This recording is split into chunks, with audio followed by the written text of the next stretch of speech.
আজ থেকে শপথ করলাম যতদিন বাইসে আছি ততদিন আওয়ামী লীগ করুক। আমগরে 100 কোটি টাকা দিল, আমরা নৌকার বাইরে ভোট দিব না যতদিন বাইসে আছি। আর নৌকা মার্কা যদি না থাকে তাহলে আমরা কেন্দ্রই যাবো না, কারণ আমরা নৌকারে ভালোবাসি না বলতে আপনার এই যে বর্তমানে তো শিক্ষা ব্যবস্থা এটা নাই, একদম শেষ করে দিছে। এখনকার ছাত্রকে স্লোগান হচ্ছে একটা কি, আসো রাজুতে আসো, রাজুতে আসো, হ্যাঁ রাস্তা ব্লকেট করো, ওই সেই মানুষের বিষাক্ত করে লেছে। তো এই ছাত্রকে পক্ষ তো মানুষ নিব না ভাই। এই যে ডক্টর স্যার সলিমুল্লাহ স্যার একজন বিজ্ঞ লোক, একটা পুরস্কারে আসে ছাত্রকে পিছিয়ে যায়, তিনি দাঁড়ায় রয়েছে। তাইলে আপনারা যদি কন এটা স্বাধীনতা আর যদি বলেন যে এটা শিক্ষা, আমি মনে করি এই স্বাধীনতার চেয়ে পরাধীনতা বহুত ভালো। ঠিক আছে, আমি মনে করি এই শিক্ষা প্রতিষ্ঠানটা চিরতরে বন্ধ ঘোষণা করিয়া এই জায়গায় গরু পালন করা বহুত ভালো, দেশের অর্থনৈতিকভাবে অনেক লাভবান হইব। আর ছাত্ররা এই বিশ্ববিদ্যালয়ে পড়ালেখা না করিয়া গরু পালন করতে কন আরো অনেক ভালো হইব।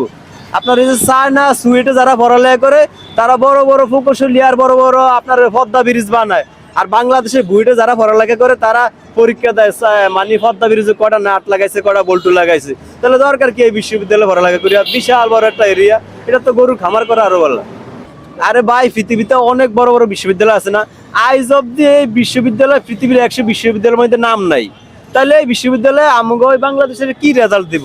দরকার কি খরচের সরকারের হাজার হাজার কোটি টাকা খরচ করে কি লাভ হয়? কোনো লাভ তো হয় না, শুধু লসটা কোথায়? লস বলতে আপনার এই যে উচিত আছিল এই বাংলাদেশের মতো একটা বড় ভার্সিটি থেকে প্রতি মাসে একজন বিজ্ঞানী তৈরি হওয়া, কিন্তু এই বিশ্ববিদ্যালয় থেকে প্রত্যেকটা মাসে একটা একটা লাশ উপহার দেয়। তো এই বিশ্ববিদ্যালয় এই বাংলাদেশের কি উপহার দিব, এটা কি মানুষ বোঝে না? আমরা শোনেন, এই আন্দোলনে যে ক্ষতি হয়েছে এইটাই হাসা, মানুষ এখন এই কথাগুলো খায় না। আপনার এই যে আমলিক তো অনকা ফাইলি টুকে, এই তো আমলিক নাই ঘরে ঘরে। আজ থেকে শপথ করলাম যতদিন বাইসে আছি ততদিন আমলিক করুন, আরো ফুল স্পিডে।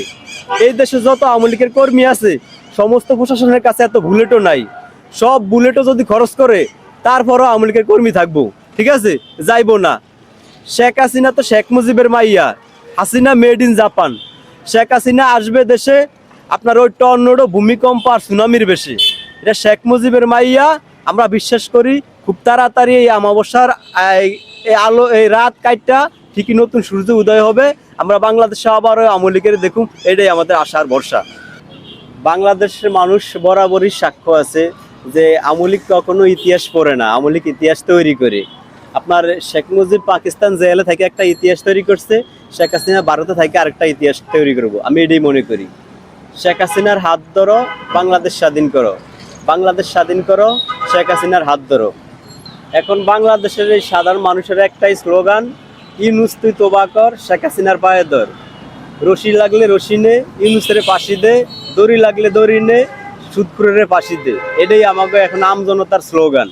আমি মনে করি এই ইউনুস সরকার শেখ হাসিনার পায়ে 3বার সালাম করিয়া ক্ষমতায় বসা দরকার ছিল, কারণ শেখ হাসিনা একজন মহিলা প্রধানমন্ত্রী আছিল, পুরা একটা দেশ তার নিয়ন্ত্রণে আছিল। আর এই যে সরকার, এই সরকার না মহিলা না পুরুষ, না হিন্দু না মুসলমান, ও কি মসজিদে যায় না মন্দিরে যায় না গির্জায় যায় না প্যাকোটাতে যায়, আইজও বোঝা যায় না আসলে সরকারটা কি। আপনার ওই কোথায় শেখ হাসিনা আর কোথায় ডক্টর ইউনুস, দিন রাত পার্থক্য আছে।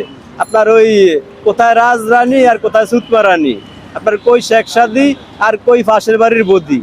আপনার মূলা ফাঁকলে যেমন কোনোদিনও গাজর হয় না, এই দেশে যতজনই প্রধানমন্ত্রিত্ব করুক আসলে শেখ হাসিনার মতো কেউই হইব না। শেখ হাসিনাই আসলে সব প্রধানমন্ত্রীর আইডল, আমরা এটাই মনে করি। এই জন্য আমরা দেশ বাঁচানোর জন্য শেখ হাসিনার আবার চাই।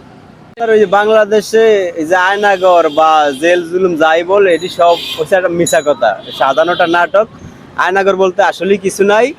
বর্তমানে বাংলাদেশের বিভিন্ন জায়গায় কবর থেকে লাশ চুরি করা হয়েছে, এই সমস্ত কঙ্কাল একসাথে জড়ো করিয়া সরকার দেখাইবো এই হলো আয়নাগর আর এই হচ্ছে মানে কঙ্কাল। আসলে সব হয়েছে মূলত সাধারণ নাটক।